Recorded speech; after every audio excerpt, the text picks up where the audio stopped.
नमः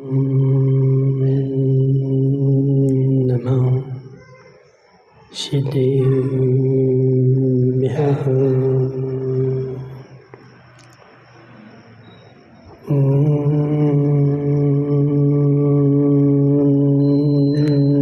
नमः सिद्धेभ्यः।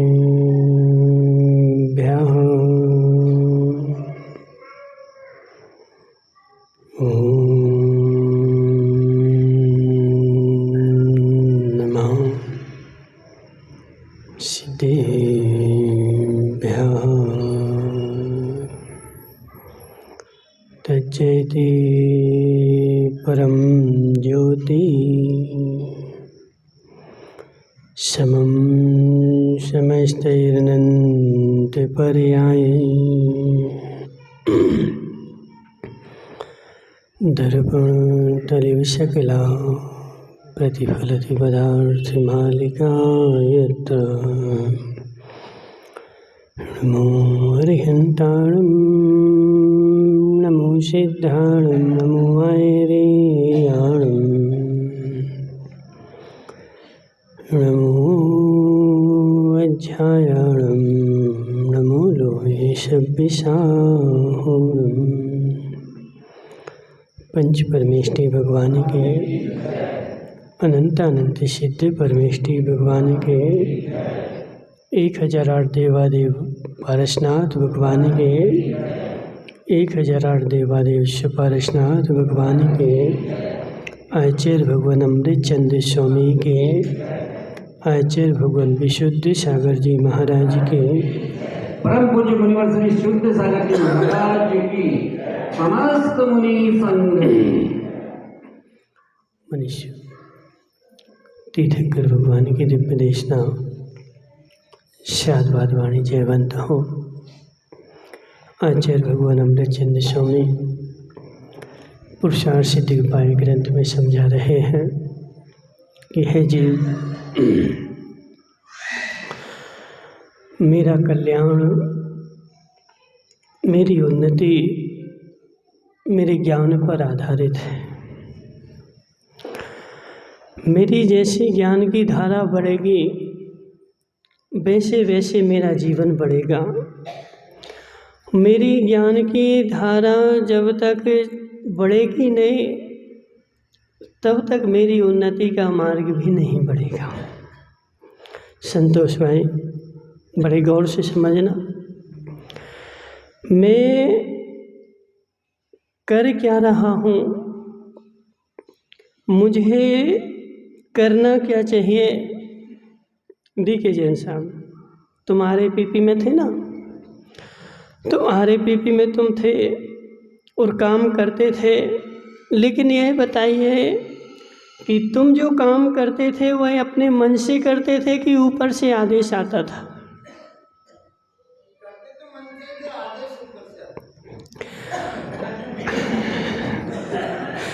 तुम मन से करते थे कि आदेश का पालन करते थे?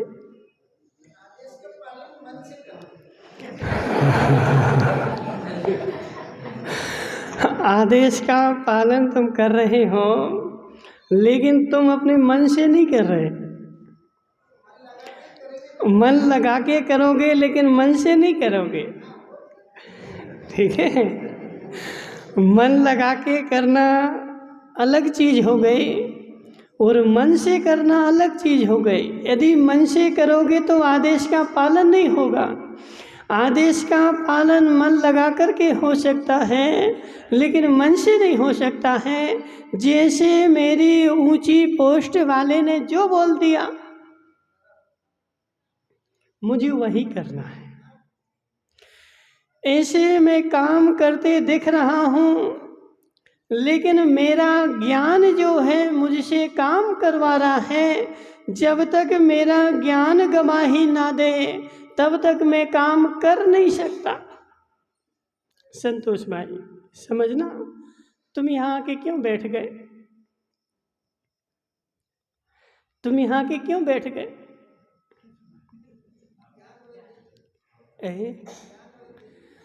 मेरे ज्ञान ने बोला कि चलो आज मैं प्रवचन सुन लूं। आज चले गए।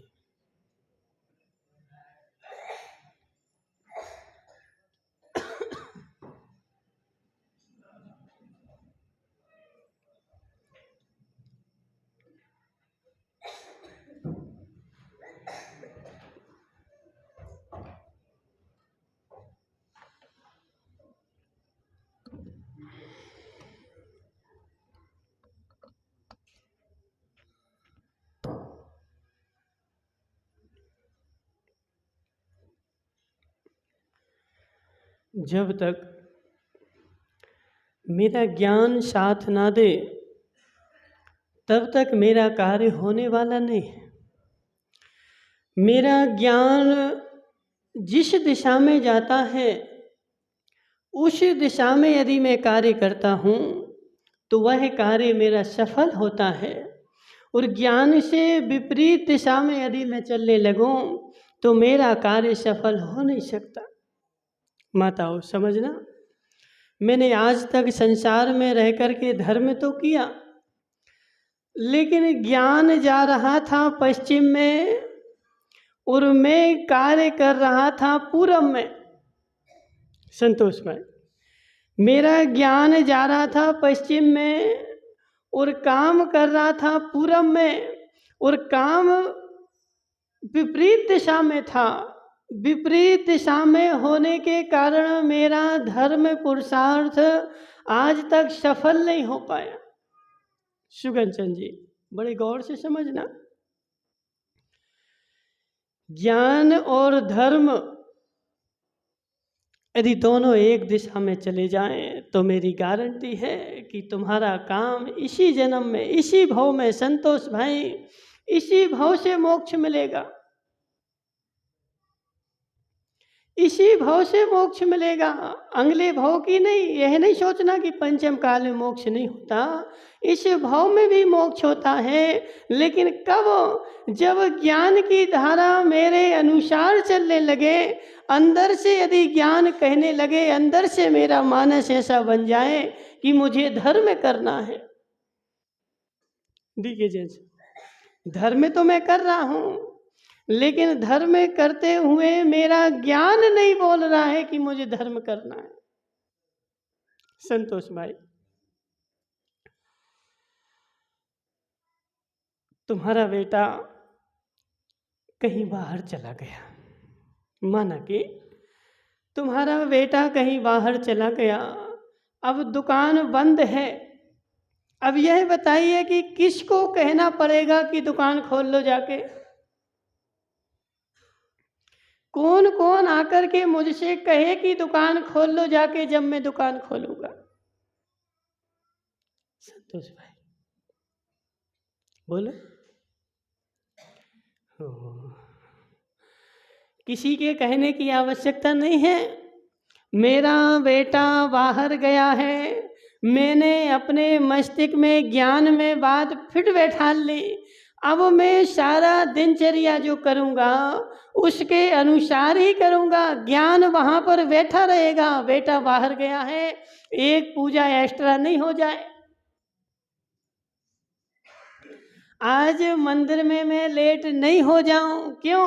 क्योंकि मेरा बेटा बाहर गया है, मुझे जाकर के दुकान खोलना है, और वह बात मेरे मस्तिष्क में प्रति समय घूमती रहेगी।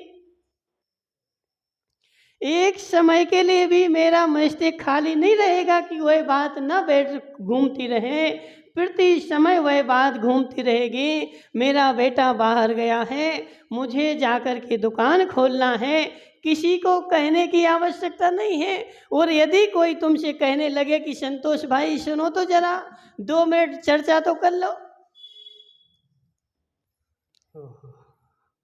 सुनो संतोष भाई, तुम रोज मंदिर जाते हो, और मंदिर जाकर के रास्ते में यदि कोई मिल जाए तो 2 मिनट बतियाने भी खड़े हो जाते, सही है कि नहीं?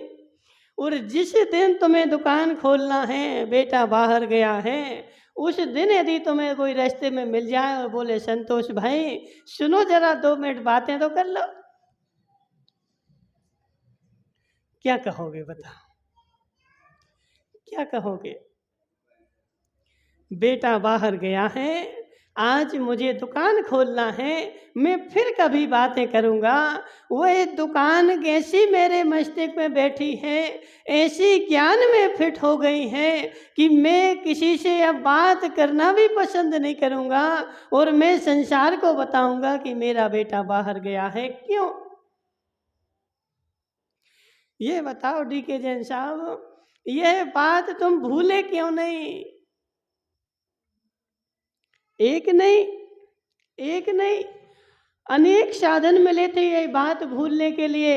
मंदिर भी मिले था, पूजा पूजा भी मिली थी, अभिषेक भी मिला था, बातें करने भी वाले भी मिले थे। फिर यह बताओ कि तुम भूले क्यों नहीं कि मेरा बेटा बाहर गया है?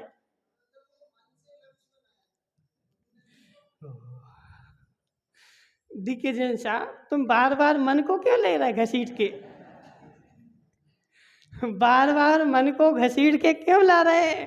मन नाम की कोई वस्तु होती ही नहीं है। मन जो है वो तो जड़ है। मन जो है वो जड़ है।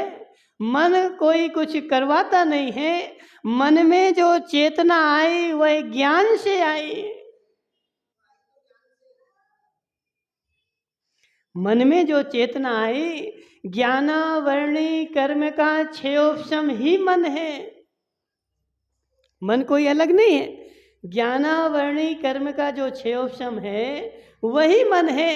तुम उस बार बार मन को ला रहे, बार बार ज्ञान को लाओ ना कि मैंने अपने ज्ञान में वह बात ऐसी फिट करके रखी है, कुछ भी हो जाए लेकिन वह बात मेरे बाहर से अंदर से बाहर नहीं जाने पाएगी। कितने साधन संतोष भाई, कितने साधन मिले तुम्हें रोकने के लिए। मंदिर भी मिला, पुजारी भी मिले, भगवान भी मिले और रास्ते में व्यक्ति भी मिला। उसने तुमसे बोला कि 2 मिनट बातें भी कर लें, लेकिन वह ज्ञान में बात ऐसी बैठी थी कि वह 1 मिनट के लिए बोलने के लिए तैयार नहीं। आज मेरा बेटा बाहर गया है, मुझे जाकर के दुकान खोलना है। ऐसी ज्ञान में फिट हो गई बात कि ऐसी ज्ञान में वह बात फिट हो गई कि अब वह निकलने वाली नहीं है। वह ज्ञान भी वहाँ जा रहा है और मैं भी वहाँ जा रहा हूँ। ज्ञान विपरीत दिशा में चलने लगे और मैं विपरीत दिशा में चलने लगूँ तो मेरे लक्ष्य की प्राप्ति होगी क्या? सुनो, क्या नाम तुम्हारा? कल्याण जी। तुम कभी दुकान पे बैठते हो? कभी कभी तो चले जाते ना। तो जब दुकान पे जाते हो तो मन को भी साथ में लेके जाते कि अकेले जाते हो? है? मन साथ रहेगा तभी जाओगे ना। अब जब ग्राहक आएगा तो उससे क्या बोलोगे?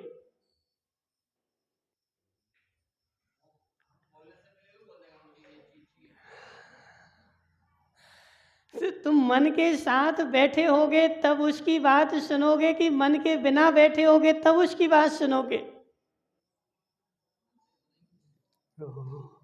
सुनो संतोष भाई, दुकान पे भी मैं बैठा, लेकिन जैसे ही ग्राहक आता है मेरा सारा लक्ष्य ग्राहक के ऊपर रहता है। पूरा ज्ञान, तन भी वहीं रहता है और मन भी वहीं रहता है और तन मन दोनों लगा करके मैं उसकी बात सुनता हूँ, फिर उसको सामान देता हूँ। मेरा मन 1 मिनट के लिए भी वहाँ से ओझल नहीं हो पाता है। ऐसे संतोष भाई ये बताओ कि जैसे तुमने संसार की दुकान ज्ञान लगा करके, तन लगा करके चलाई, ऐसी धर्म की दुकान तुमने कब चलाई? रमेश भाई, नहीं चलाई ना। तो जब तक ज्ञान लगा करके धर्म की दुकान एक बार मेरे ज्ञान में बैठ जाए, एक बार मुझे ज्ञान में बैठ जाए कि मुझे यह कार्य करना है, वह कार्य तुम्हारा हो करके ही रहेगा। मायाचारी जम्बू भाई कितनी करते रहो। देखो माया जम्बू भाई बहुत होशियार है बेचारा। इतनी मायाचारी उसको आती, इतनी मायाचारी आती है कि देखो संसार वृद्धि के लिए अनेक उपाय सोच रहा बेचारा जम्बू भाई। देखो बुरा नहीं मानना, अब जो है सो है बेचारा। देखो जम्बू भाई, संसार वृद्धि के जितने उपाय तुमने सोचे, आज तक उसके अनंत विभाग भी संसार कम करने का उपाय सोचा क्या?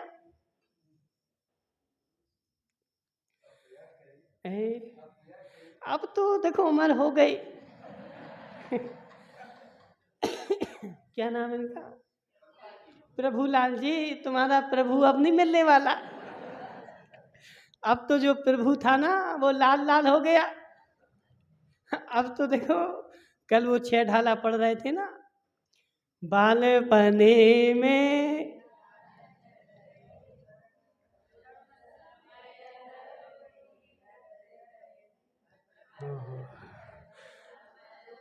संतोष भाई, तुमने तो पढ़ा होगा ना 6 ढाला। क्या लिखा 6 ढाला में? बालपने में ज्ञान न लयो। जब बेचारा बालक था, ज्ञान प्राप्त नहीं किया, घूमता रहा, डोलता रहा, खेलता रहा, ज्ञान के ऊपर लक्ष्य नहीं रखा, और तरुण समय तरुणीरत रहो। डीके जैन साहब अब तो रिटायर हो गए। अब तो क्या हो गया? रिटायर हो गए। जब तरुण थे, जब धर्म करने का समय था, बुद्धि चल रही थी, ज्ञान चल रहा था, विवेक काम कर रहा था, तब सारा बेचारे ने तरुणी के साथ रह के समय बिता दिया, और थोड़ा बहुत समय था सो उसे आरे पीपी में बिता दिया। अब क्या है? अर्ध मृतक सम बूढ़ोपन हो। गजराज भाई, अभी समय है, अभी समय है, अभी चेत जाओ। देखो, नहीं तुम्हें हमारा विश्वास हो तो इन प्रभुलाल जी से पूछ लेना। देखो, हमारा विश्वास नहीं हो, बोले महाराज को काम क्या है? महाराज तो कहते ही रहते, महाराज को तो कुछ काम है नहीं है। तो जी हम नहीं बोल रहे हैं। कल प्रभुलाल जी दोपहर में बैठे थे तो प्रभुलाल जी बोल रहे थे, बोले महाराज हमारा जीवन तो चला गया, कुछ भी नहीं कर पाए। अब तो जो बचा हुआ है ना, जो अर्ध मृतक सम, आधे मरे के समान है। अब बेचारा कुछ करना भी चाहे तो कर नहीं सकता। जम्बू सेठिया, अब कुछ करना भी चाहे तो कर नहीं सकता। जब करने के दिन थे तब बेचारा संसार वृद्धि में मस्त था, और अब अर्ध मृतक सम हो गया। अब घर में कोई जरूरत नहीं है।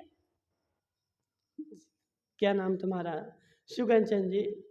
अब बूढ़ा हो गया, किस काम का है?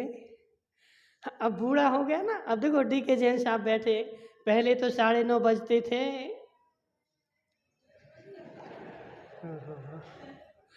अब तो 9:30 बज गए।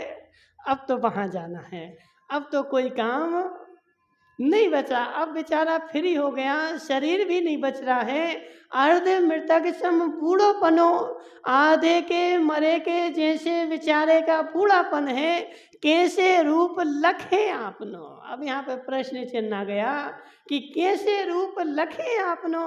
बालपन खेल में बीत गया, जवानी युवती के साथ बीत गई, और बुढ़ापा जो है आधे मरे मरे के समान है। अब बेचारा बताओ कि अब अपना रूप कैसे लगे? दिखे जैसा। और देखो बुढ़ापे में भी धर्म कब याद आता संतोष भाई, बताओ?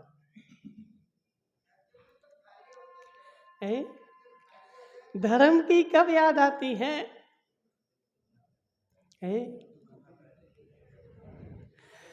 बुढ़ापे में भी जब तक कल्याणमल जी, सुनो उनको नहीं देखो, भगवती लाल को देखो, वो तुम्हारे कोई काम नहीं आएंगे।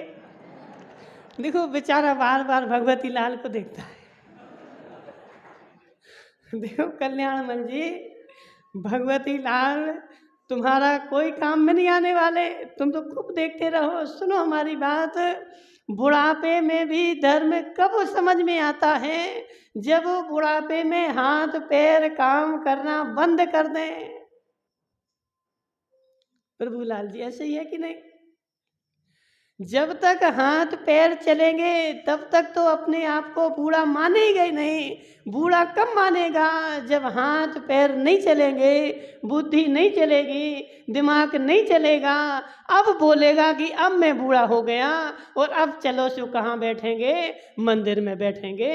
तो अब मंदिर में क्या काम के है? राजेश की अम्मा देखो, हंस लो हंस लो, अभी तुम्हारा समय हंसने का। लेकिन जो है सो सत्य यही है कि जब बेचारा देखो, जब तक हाथ पैर चल रहे जम्बू भाई, तब तक तो मायाचारी घोर मायाचारी कर करके और अनेक उपाय खोज रहा है कि मेरा संसार बढ़ जाए, मेरी संसार वृद्धि हो जाए। लेकिन जब हाथ पैर नहीं चलेंगे, बुद्धि नहीं चलेगी, अब कहेगा कि मुझे धर्म करना है। अब क्या करोगे?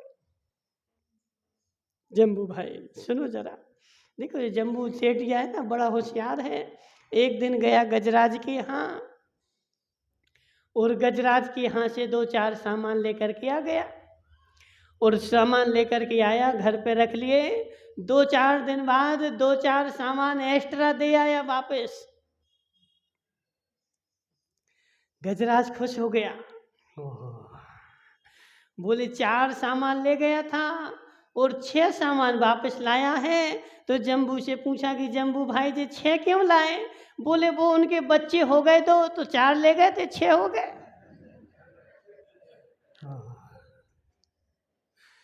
4 ले गए थे ना, 4 के 2 बच्चे हो गए तो 6 हो गए। गजराज भाई बड़ा खुश हो गया, बोले 4 के 6 मिले। अगली बार जम्बू लेने आया और जम्बू 4 सामान मंगाए, उसने 8 पकड़ा है। उसके मन में बैठी थी ना कि देखो 4 ले गया तो 6 देने आया और 8 ले गया तो 12 देने आएगा। तो 8 सामान उसने दे दिए और अगली बार जब जम्बू आया तो 12 लेकर के आया। गजराज की खुशी के पार नहीं। गजराज भाई जम्बू इतना सीधा साधा नहीं है, उसके मस्तिष्क में कुछ चल रहा था, उसके मस्तिष्क में कुछ बुद्धि चल रही थी, वह भविष्य की सोच रहा था। उसने 4 के 6 दिए, 8 के 12 दिए। अब गजराज बेचारा खुशी के मारे अपने देवी को बार बार बता रहा है कि देखो जम्बू 4 के 6 सामान दे गया। अब गया जम्बू कहाँ? गजराज के पास।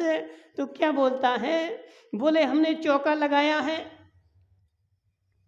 क्या चाहिए बताओ? बोले सोने के बर्तन चाहिए। चौका लगाए ना, तो आहार देने के लिए सोने के बर्तन चाहिए है। गजराज खुश हो गया, बोले सोने के बर्तन ले जा रहा है, 4 ले जाएगा 6 लाएगा।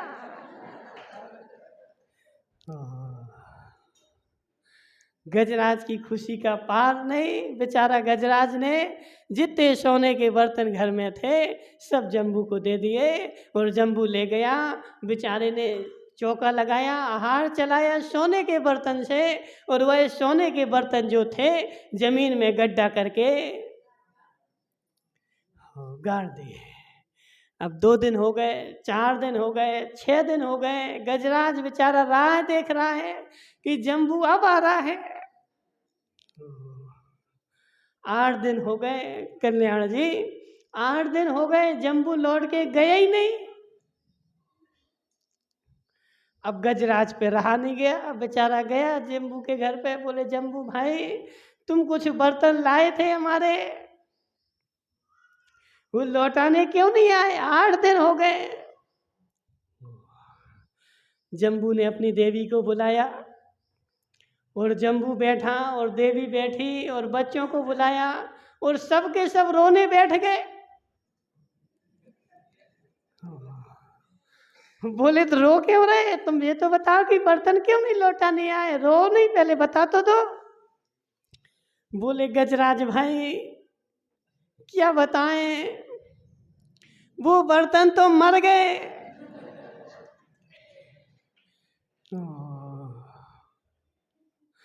बर्तन तो मर गए, वो बर्तन तो मर गए, हम तो उनको दफना के आ गए, वो तो मर गए। गजराज गजराज भाई बेचारा, उसका पारा 7वें आसमान पर है। बोले बर्तन भी कभी मरते हैं? बर्तन भी कभी मरते हैं? बर्तन तो आज तक मैंने सुना नहीं कि मरते हैं। तो जम्बू बेचारा होशियार था, हे गजराज भाई बर्तन भी मरते हैं? बोले जब बर्तन जन्म ले सकते हैं तो मर क्यों नहीं सकते? जब मैं 4 के 6 देने आया था तब तो तुमने अच्छी होशियारी से रख लिए थे। तो जब बर्तन का जन्म भी हो सकता है, कल्याण जी बोलो, जिसका जन्म हो सकता है उसका मरण हो सकता कि नहीं? तो बेचारे गजराज के सोने के बर्तन जो थे वो मर गए। अब बेचारा हाथ मल के बैठा रहा। बोले देखो जम्बू इतना होशियार, तब जम्बू जो है ना इतना मूर्ख नहीं है कि वो 4 के 6 दे दे। उसके मस्तिष्क में बात चल रही थी कि अभी तो मैं लोहे के ला रहा हूँ, स्टील के ला रहा हूँ, इसलिए 4 के 6 दे रहा हूँ। जिस दिन सोने के लाऊंगा उस दिन वो बेचारे चले जाएंगे गजराज भाई। इसलिए समझो जरा, जब तक मेरे घर में पाप करके संपत्ति आ रही थी तब तक मैं खूब खुशी मना रहा था, खूब आनंद मना रहा था। जब मेरे पुण्य का उदय था और संपत्ति आ रही थी, लेकिन मैं पाप कर रहा था और वह पाप करके मैं खुशी मना रहा था। मेरे घर में संपत्ति आ रही है। हे बेचारे प्राणी, जिस दिन पाप का उदय आएगा उस दिन क्या करेगा? संतोष भाई सुनो, सच्चा धर्मात्मा संसार में मात्र वही है जिसके घर के सामने 1 करोड़ सोने के सिक्के आ जाएं और वह अपना दरवाजा बंद कर ले। प्रभुलाल जी देखो, बात तो यही सत्य है, बात तो यही सत्य है। जिस क्षण संतोष भाई तुम्हारे घर के सामने सोने के सिक्के का बोरा आ जाए और तुम उस क्षण कह के सको कि यह मेरा नहीं है,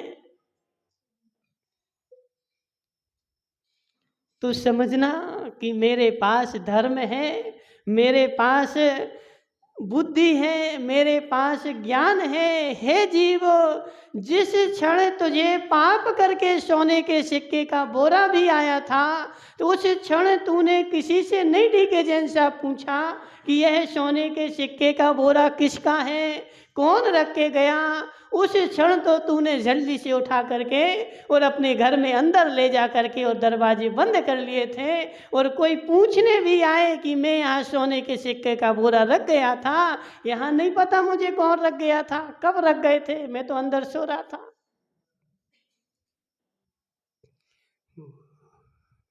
गजराज भाई अब अपने ज्ञान को संभाल, अब अपने ज्ञान को संभाल। तेरे पास पुण्य की संपत्ति जितनी होगी उतना ही तू संभाल पाएगा। यदि पुण्य की संपत्ति नहीं है तू दूसरे के सोने का बोरा संभाल पाएगा क्या? रमेश भाई, संसार में हो यही रहा है। हम धर्मात्मा तो हैं, धर्म तो करते हैं, लेकिन ज्ञान को संभाल के नहीं करते हैं। धर्म तुम्हारा जम्बू भाई सेठिया तभी सच्चा धर्म कहलाएगा जब तुम धर्म के साथ साथ ज्ञान को भी संभालना प्रारंभ कर दो। और ज्ञान संभल जाए, ज्ञान संभल जाए और ज्ञान धर्म के अनुरूप हो जाए तो मेरी गारंटी है कि तुम्हारे घर में अन्याय का 1 पैसा आ जाए।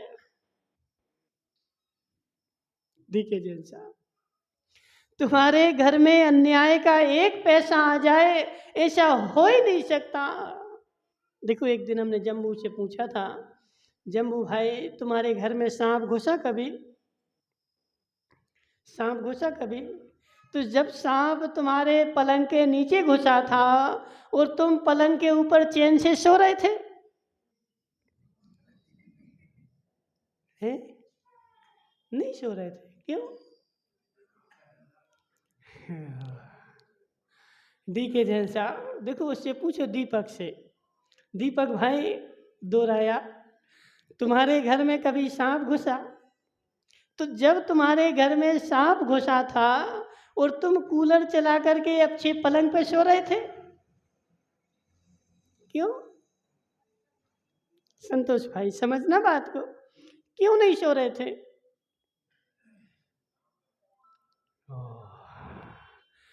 मुझे डर लग रहा था कि मेरे पलंग के नीचे सांप घुसा है, ना जाने कब वह मेरे ऊपर आ जाए और मुझे काट ले।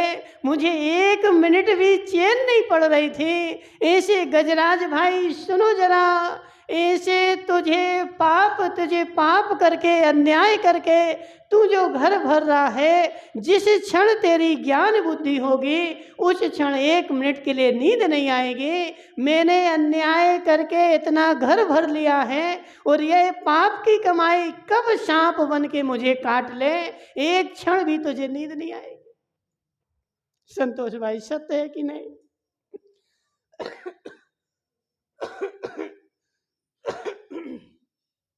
जिस क्षण तुझे ज्ञान तेरा संभल जाए और उस क्षण तुझे रमेश भाई 1 मिनट भी नींद नहीं आएगी, क्योंकि जो मैंने किया है। क्या नाम तुम्हारा? कल्याण जी। जो कर्म तुमने किया है उसको तुम भोगोगे कि भगवती लाल जी भोगेंगे? भगवती लाल जी नहीं भोगेंगे। क्यों? तुम्हारे तो वो समधी है ना। तो समधी तो थोड़ा तो बांट लेंगे ना, आधा आधा कर लेंगे, हैं? आधा आधा तो कर लेंगे ना, नहीं करेंगे? क्यों? सुनो संतोष भाई, कल्याण जी क्या बोल रहे हैं? बोले महाराज जो कर्म मैंने किया है वो मैं ही भोगूंगा, कोई उसकी सहकारी नहीं बनेगा। हे जीव, तू ये कह रहा है, तुझे अभी ज्ञान नहीं इस चीज का। तू मात्र शब्दों से कह रहा है, अभी इस चीज का तुझे श्रद्धा नहीं है कि जो मैं कर रहा हूँ वह मुझे भोगना पड़ेगा। ऐसा श्रद्धान हो जाए तो अशुभ कर्म मेरे होने ही बंद हो जाए। दिग्विजय जैन साहब सत्य है कि नहीं? यदि ऐसा श्रद्धान हो जाए कि जो काम मैं कर रहा हूँ वह मुझे भोगना पड़ेगा, ऐसा श्रद्धान हो जाए, ज्ञान हो जाए, तो मेरी गारंटी है मेरे जीवन में अशुभ काम होना बंद हो जाए। क्यों? क्योंकि मुझे ही भोगना है। सांप जम्बू भाई किसको काटेगा? तो जिसके घर में घुसा उसी को काटेगा, दूसरे को क्यों काटेगा? तो ऐसे मैंने अशुभ काम किया है तो वह अशुभ काम जो है मुझे ही फल देगा। ऐसा मेरा ज्ञान चलने लगे तो मेरे जीवन में अशुभ काम जो हैं होने ही बंद हो जाए। आज से मेरे घर में अशुभ काम होना बंद हो जाएंगे। ऐसे यहाँ पर आचार्य भगवान रात्रि भोजन का उपसंहार करते हुए बता रहे हैं कि हे जीव, बहुत प्रलाप से क्या। देखो अब आचार्य भी थक गए, हमने भी हाथ जोड़ लिए। बोले बहुत प्रलाप से क्या?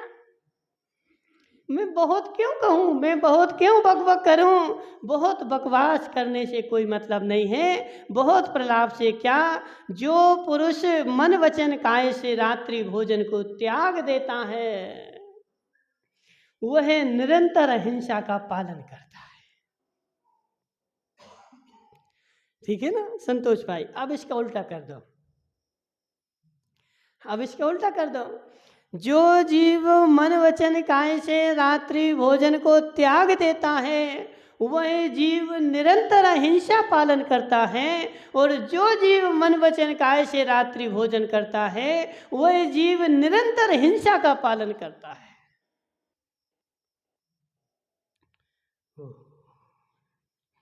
कल्याणमल जी, रात्रि भोजन मतलब हिंसा, हिंसा मतलब रात्रि भोजन, जो बहुत अब आचार्य बहुत नहीं कह रहे, उन्हें एक वचन में कर दिया, मन से, वचन से, काय से। कैसे रमेश भाई, कैसे है? मन से, वचन से, काय से, तीनों प्रकार से रात्रि भोजन का जो त्याग कर देता है, उसके मन में भी नहीं आती अब रात्रि हो गई, अब मुझे भोजन करने की आवश्यकता नहीं। देखो एक सियार की कहानी आती ना, हम लोग तुम्हें सुनाई थी ना पहले, कभी सुनाई थी कि नहीं सुनाई? एक सियार ने रात्रि भोजन का त्याग कर दिया। मुनिराज के पास जाकर के सियार ने रात्रि भोजन का त्याग कर दिया। गर्मी का भीषण दिन, 4 दिन हो गए उसको पानी नहीं मिला, यहाँ वहाँ जंगल में दौड़ रहा है। एक बावड़ी मिली उसको दोपहर के 2 बजे, और बावड़ी में वह अंदर उतर करके गया पानी पीने के लिए, लेकिन जैसे ही अंदर गया वहाँ अंधेरा लगा था, पानी नहीं पिया उसने, पानी नहीं पिया उसने। ऊपर आ गया लौट करके, ऊपर देखा सूर्य उगा है, फिर से गया नीचे, अभी तो दिन है, लेकिन नीचे गया अंधेरा लगा था, उसने पानी नहीं पिया और बाहर आकर के, और दोपहर में उसकी मृत्यु हो गई। लेकिन उसने मायाचारी लाइट नहीं जलाई। संतोष भाई होते तो बल्ब लगा लेते, एक बड़ा सा बल्ब लाओ जलाओ यहाँ पे। संतोष भाई देखो जरा, जी माताएं बोल रही थी, बोले महाराज हम लोग स्वर्ग में कैसे जाएंगे माताओं, तुम ही जानो। स्वर्ग तो जो है ना उन त्रियंचों के लिए फिक्स है। जो त्रियंच मायाचारी नहीं कर रहा है, दोपहर में 12 बजे नीचे बावड़ी में गया, उसने पानी नहीं पिया क्योंकि अंधेरा लगा था। और हम क्या करेंगे, अच्छा बड़ा सा बल्ब जला करके। संतोष भाई लेकिन वह त्रियंच जो है वो मायाचारी नहीं करता, उसने अपने प्राण निकल गए लेकिन उसने पानी नहीं पिया। क्यों? क्योंकि वहाँ अंधेरा लगा था। और हम नीलेश भाई क्या करेंगे, लाइट जला देंगे। नहीं देखो, लगाव नहीं लगाव वो तो ठीक है। यहाँ पर आचार्य भगवान बोल रहे हैं कि मन से, वचन से, काय से जो रात्रि भोजन का त्याग कर देगा उसके ही अहिंसा पलेगी। और जिसने मन, वचन, काय से रात्रि भोजन का त्याग नहीं किया उसकी अहिंसा पलने वाली नहीं है। क्योंकि तुमने काय से तो कर दिया कि रात हो जाएगी अब भोजन नहीं करेंगे, लेकिन मन और वचन से कहाँ किया। इसलिए कोई एक दिन बोल रहा था, हमसे अच्छे तो त्रियंच हैं, कल्याण जी, हमसे अच्छे तो त्रियंच हैं, बेचारे मायाचारी तो नहीं करते, जितना नियम लेते हैं उतना पालन करते हैं। लेकिन हम तो त्रियंचों से भी गए बीते हो गए, हमने रास्ते निकाल लिए, संसार वृद्धि के रास्ते निकाल लिए, संसार वृद्धि की गली निकाल ली। रात्रि भोजन का त्याग किया लेकिन लाइट के भोजन का त्याग नहीं किया। लाइट का भोजन और रात्रि भोजन दोनों बराबर हैं। जो मन, वचन, काय से रात्रि भोजन का त्याग कर देगा, लाइट के भोजन का त्याग कर देगा, उसी की अहिंसा पलने वाली है। और अन्य सब जो हैं वो तो सारे हिंसक हैं। भले तुम अहिंसा धर्म पालते रहो। संतोष भाई जैन धर्म कैसा है, अहिंसामय कि हिंसामय? अहिंसामय है ना, डी के जैन साहब। जैन धर्म अहिंसामय है लेकिन हम जीवन जी रहे हिंसामय। अहिंसामय धर्म का पालन करते हुए जीवन हमारा हिंसामय है। तो जीवन हमारा हिंसामय है तो हम जैन धर्म नहीं पाल रहे, अभी जैन धर्म से बाह्य हैं। जैन धर्म तो वही पालेगा जो अहिंसा का पालन करेगा। जैन धर्म उसका है और उसी का कल्याण होगा। इसलिए यहाँ पर रात्रि भोजन का स्टॉप करके आचार्य भगवान बोल रहे कि अब हमें ज़्यादा नहीं कहना, 2, 3, 4 दिन से जितना कहना था हम सब कह चुके। कि बहुत प्रलाप से क्या, देखो जिसको पालन करना होगा